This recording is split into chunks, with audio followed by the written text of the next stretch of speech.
은혜 받으실 말씀은 요한계시록 4장 4절에서 5절 말씀입니다. 또 보좌에 둘려 24보좌들이 있고 그 보좌들 위에 24장로들이 흰옷을 입고 머리에 금면류관을 쓰고 앉았더라. 보좌로부터 번개와 음성과 뇌성이 나고 보좌 앞에 7 등불 켠 것이 있으니 이는 하나님의 7 영이라. 사랑하는 성도 여러분, 시청자 여러분, 지난 시간까지는 성경상에 나오는 믿음의 선지인들 중에서 장차 24장로의 반열에 들어가게 되는 12명에 대해 말씀드렸습니다.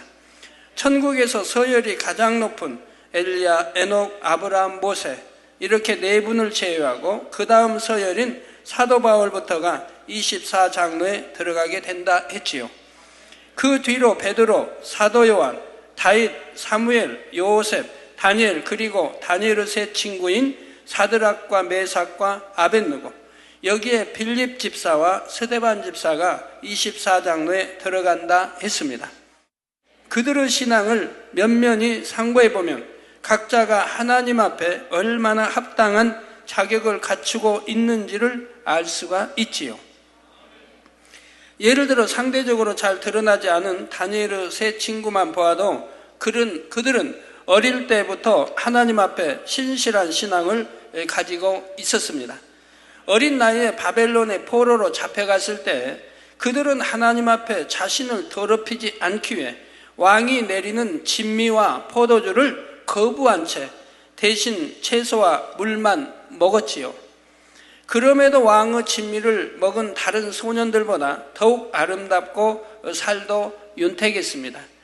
그들은 어쩔 수 없는 현실의 상황에 안주하여 적당히 타협하고자 한 것이 아니라 생명의 위협이 온다 할지라도 끝까지 하나님 앞에 신앙을 지키는 절개를 보여주었던 것이지요. 이러한 신앙이었기에 그들은 평소보다 7배나 더 뜨겁게 한 풀무불에 던져진다 할지라도 우상 앞에 결코 절하지 않는 굳은 신앙을 보여주었던 것입니다. 평소에는 신앙이 좋아 보이던 사람이라도 막상 자신에게 어떤 위험이나 해가 올 것 같으면 적당히 피해가려는 마음 때문에 세상과 타협하며 하나님을 서운케 하는 경우들이 있죠. 제게 회개 편지 오는 거 보면 그런 일이 참 많습니다. 하나님은 이해하시겠지 하고 타협해 가면서 하나님 이해하시겠지라고 합니다. 어떻게 하나님 이해를 해요, 그걸? 믿음이 있다면 생명이라도 잠대해서 내가 우상 앞에 절하지 않고 세상은 타협하지 않고 저 좋은 천국 가면 좋지 않습니까? 생명을 달라하는 것도 아닌데 타협하고 그리고 이런 환경이니까 이런 핍박이니까 하나님은 이해해 주시겠지. 한데 성경은 이해해 주신단 말 없습니다. 믿음이 있다면 지키는 것이고 또 믿음이 있다면 승리하는 겁니다. 그 믿음으로 승리했을 때 축복이 오는 겁니다. 이런 사람이 만약 죽음의 위협 앞에 놓인다면 과연 다니엘의 세 친구와 같은 신앙을 내보일 수가 있겠습니까? 빌립 집사나 스데반 집사도 사도 바울이나 베드로 사도에 비하면 이름이 크게 드러나지는 않는 인물들이죠. 하지만 그들의 신앙은 예수님의 제자들과 비교한다 해도 결코 뒤지지 않았고 오히려 더 승했습니다. 그 증거가 바로 권능이지요. 예수님의 제자들이라 해도 그들 모두에게 권능이 나타난 것이 아닙니다. 제자들 중에 권능을 행한 것이 정확하게 성경에 기록된 사람은 사실 베드로 사도 한 명뿐이죠. 다른 사도들이 권능을 행했다는 그러한 기록은 없습니다. 그런데 빌립 집사와 스데반 집사를 통해서는 권능들이 나타나는 것이 성경에 기록되어 있습니다. 따라서 마태복음 7장 20절에 이름으로 그의 열매로 그들을 알리라는 말씀대로 그들의 열매를 통해 어떻게 그들이 24장로 안에 들어갈 수 있었는지를 깨달아 볼 수가 있다는 사실입니다. 성도 여러분, 하나님께서 현재까지 알려주신 24장로 안에 들어가게 될 인물들 중에는 아직 경작받고 있는 사람들도 포함되어 있습니다. 그 중에 오늘은 2명만 더 말씀드리도록 하겠습니다. 나머지 인물들에 대해서는 아직 말씀드릴 때가 아니지요. 전에도 말씀드렸듯이 아직은 인간 경작을 받고 있는 과정 중에 있고 확정된 것이 아니기 때문입니다. 물론 예정하시는 하나님께서는 사도 바울의 중심을 보시고 이방인을 위한 그릇으로 택하셨다 하심과 같이 이들의 중심을 보시고 말씀하셨지요. 앞으로 남은 날들 동안 성결되고 충성하여 온전하게 나올 때 능히 그 자리에 들어갈 중심이라는 것입니다. 따라서 결과는 어디까지나 본인들의 자유의지에 달려 있다는 사실입니다. 약속을 받은 이들이라 할지라도 변기하여 아버지의 말씀을 저버린다면 받은 약속이 아무런 의미가 없지요.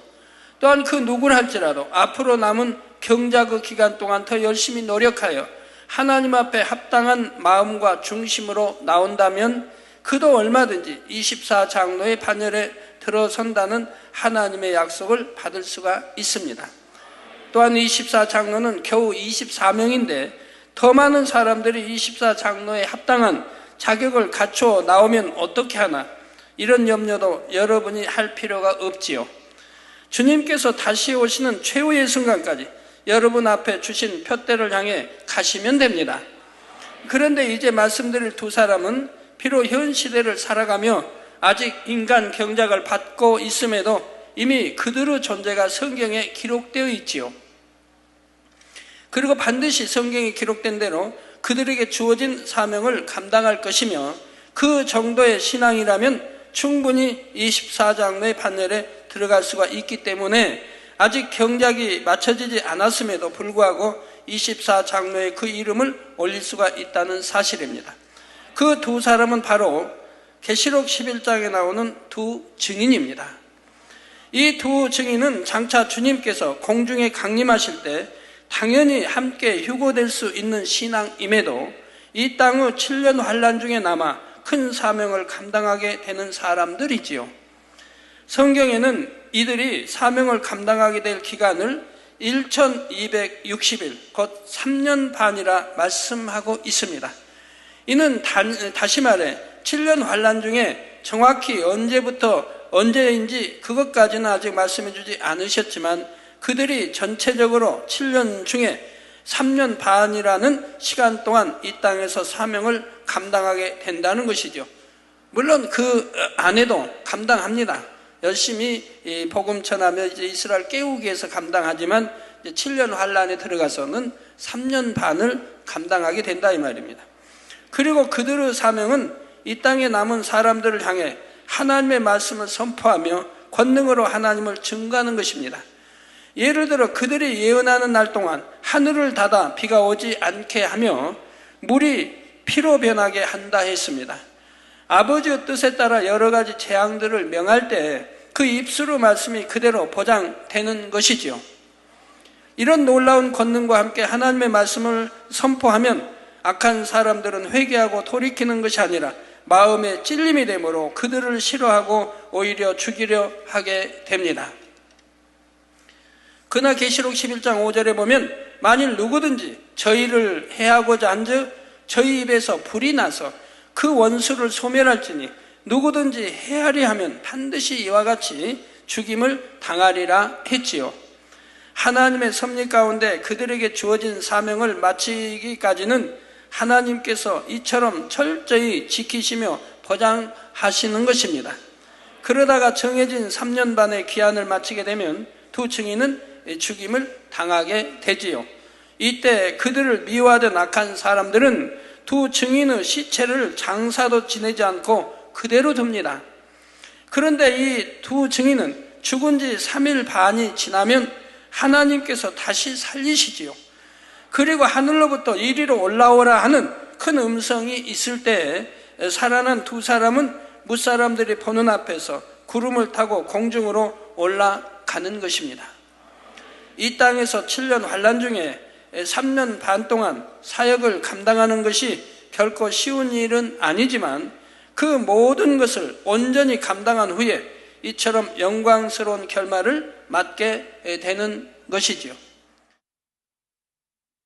이들의 사명에 대해서는 앞으로 다시 자세히 설명을 하겠지만 그들의 사명은 간단히 말해 이 땅에 남아 7년 환란을 겪는 사람들에게 하나님께서 주시는 마지막 경고의 메시지이며 동시에 구원의 메시지라 할 수가 있습니다. 그나마 조금의 선이라도 남은 사람들은 앞으로 설명될 14만 4천 명의 전도자와 함께 외치는 이 두 증인의 소리를 듣고 마지막 구원의 기회를 잡게 되지요. 반면에 오히려 이 두 증인을 핍박하고 그들의 순교를 보며 즐거워하는 사람들도 있는데 바로 이러한 사람들은 하나님께서 주시는 마지막 경고조차도 무시함으로 결국 자신들이 얼마나 악한지를 스스로가 증명하게 되는 것입니다. 성도 여러분, 예전에는 여러분이 이처럼 성경에 기록된 두 증인에 대한 내용을 읽을 때 이런 말씀들이 너무나 신기한 말씀이며 여러분과는 동떨어진 일처럼 느꼈을 수도 있습니다. 그러나 성경에 예언된 이 두 증인은 바로 오늘날 어딘가에서 우리와 함께 호흡하며 살아가고 있다는 사실입니다. 그렇다면 그들은 지금 이 지구상에 어디에 살아가고 있을까요? 바로 제가 얼마 전에 다녀온 나라입니다. 그리고 이들은 하나님께서 마지막 때에 번제단에 주신 사명과 긴밀히 연결되어 장차 극적으로 드러나게 되어 있지요. 그 자세한 설명은 다 함께 하기로 하고 지금은 두 증인에 대해 간단하게만 알려드리겠습니다. 이 두 증인은 이스라엘 민족으로서 현재 철저한 유대교의 신봉자들입니다. 그런데 그들 스스로는 아직 자신들이 앞으로 어떻게 쓰여질 것을 알지 못하고 있죠. 현재는 말입니다. 마지막 때의 주님의 두 증인을 이스라엘 민족 중에서 세우시는 것은 복음이 처음 시작된 이스라엘에서 복음의 사역을 마무리하기 원하시는 하나님의 섭리로 인한 것입니다. 이들은 온순한 양 같은 성품을 가졌으며 하나님 앞에 아름다운 중심을 가진 사람들로서 때가 되어 하나님께서 그들에게 예수 그리스도를 영접하도록 역사하시기 전까지는 유대교의 신앙을 철저히 고수하게 됩니다. 마치 사도 바울이 주님을 알기 전에는 유대교에 심히 열심을 내었던 것과 같지요. 그들은 중심에서 하나님을 지극히 사랑하기 때문에 나름대로는 자신들이 배운 유대교의 율법에 따라 철저히 행하며 살아가고 있는 것입니다. 하지만 그 마음에는 참된 하나님의 뜻과 진리에 대해 항상 갈급함을 갖고 있지요. 그러다 장차 때가 되어 성령의 불같은 역사를 체험하게 되면 그들은 그 선한 중심 가운데서 즉시 회심하여 주님을 영접하게 됩니다. 이게 지금도 그분들은 늘 이게 이제 유대 정토 율법을 지키며 그 말씀대로 살아가고 있어요. 뭐 사도 바울처럼. 그렇지만 늘 고민이 있는 거예요. 지금 세계 많은 이들이 예수를 구세주라고 하는데 우리 민족 조상이 죽인 예수를 구세주라고 하는데 여기에 대해서 의문점이 있는 거예요. 그러나 자기들이 믿는 종교를 의심하고 그런 건 아닌데 오신다고는 메시아, 너 그대로 왕은 왜 아직도 오시지 않는가? 이런 거에 대한 많은 궁금증이 있다 이 말입니다. 그래서 하나님께 기도를 늘 올린다 이 말입니다. 더 참을 알게 해주시라고. 더 밝게 깨우치고 참을 알게 해주시고 메시아가 언제 오시는지 아니면 메시아가 누군지 이 기도를 올린다 이 말입니다. 공고한 가운데 올린다 이 말입니다. 그런데 어느 때인가 이제 성령의 놀라운 권능의 역사로 만날 때가 온다 이 말입니다.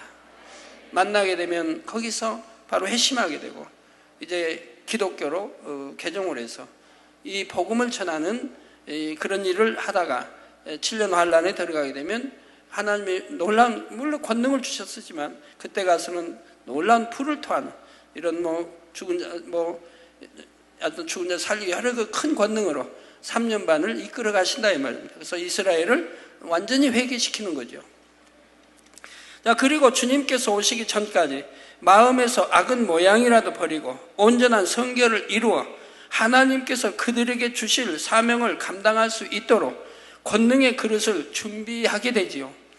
마침내 공중에 주님이 강림하시고 구원받을 모든 성도들이 들림받을 때 이들 두 사람은 황량한 벌판과도 같은 이 땅에 남아서 주님의 뜻을 선포하게 됩니다. 남겨진 사람들 가운데서 주님의 뜻을 선포하다가 마침내 순교하지만 다시 살아나서 공중으로 들림받는 것으로서 그들의 사명이 맞춰지는 것이지요. 그렇다면 여러분 자신이 한번 그런 사명을 맡게 되었다고 상상해 보시기 바랍니다. 이미 이 땅에서는 성령이 거둬지고 모든 것이 원수 마귀의 손에 넘겨진 상태입니다.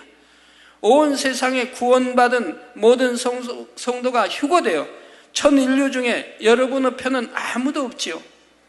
물론 이삭 죽기 구원에 이를 사람들도 있지만 여러분이 그들로부터 어떤 도움을 받기보다는 여러분이 바로 그들에게 복음을 전하여 그들로 하여금 마지막 구원의 기회를 잡도록 하기 위해 이 땅에 남겨진 입장입니다. 그런 가운데 전쟁과 자연재해로 온 세상은 점점 더 황폐해져 가고 마음에 화인 맞은 악한 자들이 여러분을 대적하며 죽이려 하지요. 그 속에서 3년 반씩이나 이 땅에 머물며 하나님의 뜻 가운데 외로운 영적 싸움을 하다가 결국은 순교해야 합니다.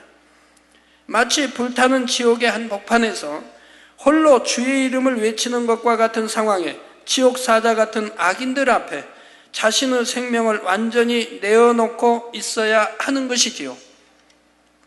이런 상황 가운데 오직 하나님만 의지하며 권능을 행하면서 사명을 온전히 감당하려면 그 신앙이 어떠해야 하겠습니까? 그러니 이들이 24장로 안에 들어가는 것이 당연하지요. 성도 여러분, 이렇게 해서 24장로 중에 들어갈 14명에 대해 말씀을 드렸는데 말씀을 들으시면서 여러분도 한번 자신의 신앙을 그들과 비교해 보셨는지요? 우리 24장로 안에 들어간 분들은 다 순교의 믿음입니다. 순교할 수 있는 믿음. 당장 오늘 예수 이름 죽는다 해도 변개하지 않고 조금도 굴하지 않고 순교할 수 있는 믿음들인 거예요. 그래서 대부분 순교자로 나오지 않습니까?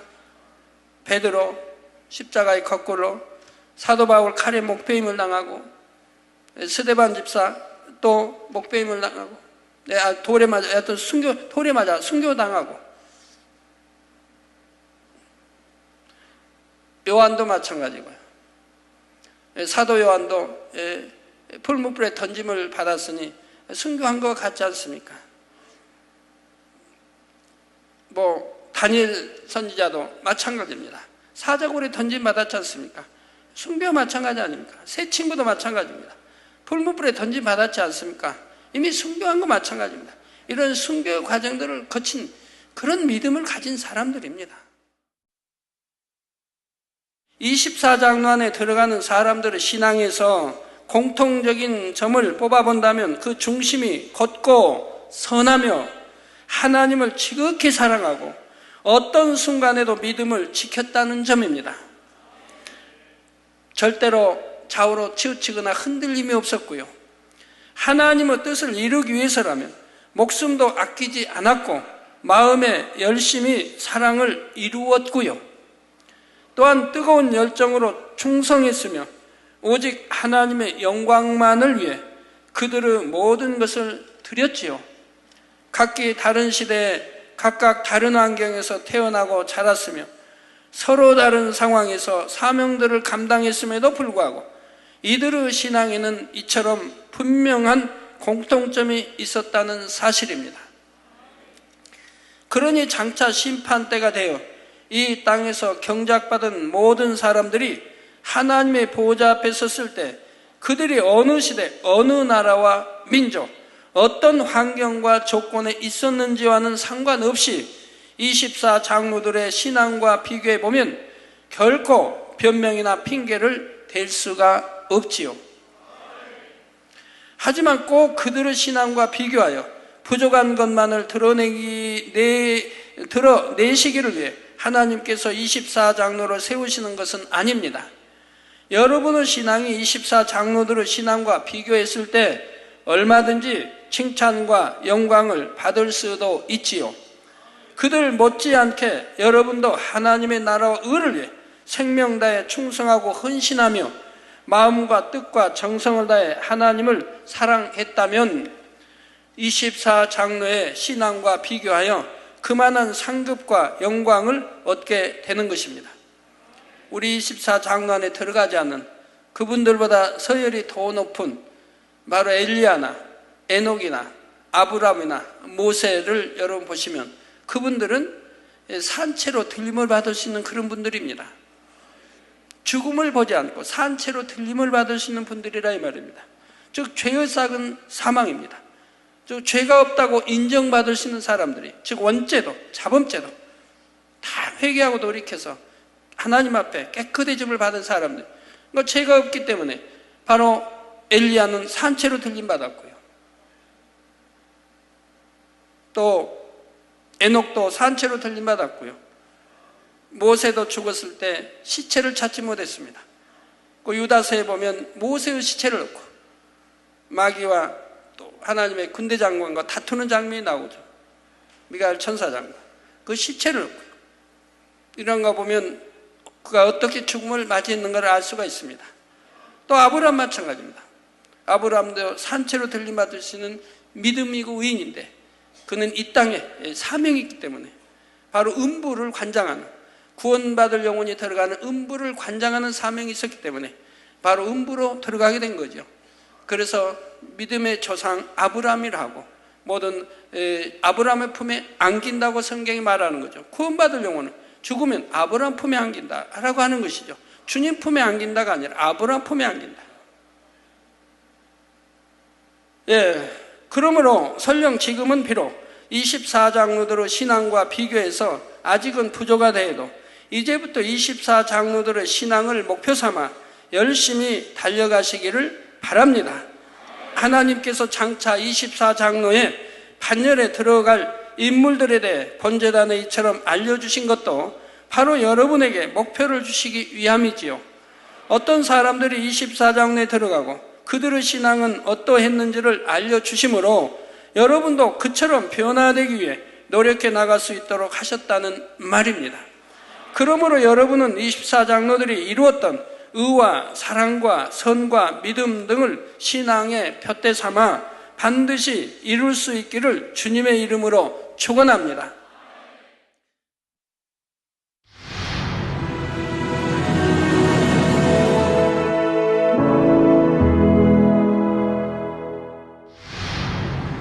할렐루야. 전능하신 사랑의 아버지 하나님, 이 시간 기도 받는 모든 성도님들 위해 안수하여 주옵소서.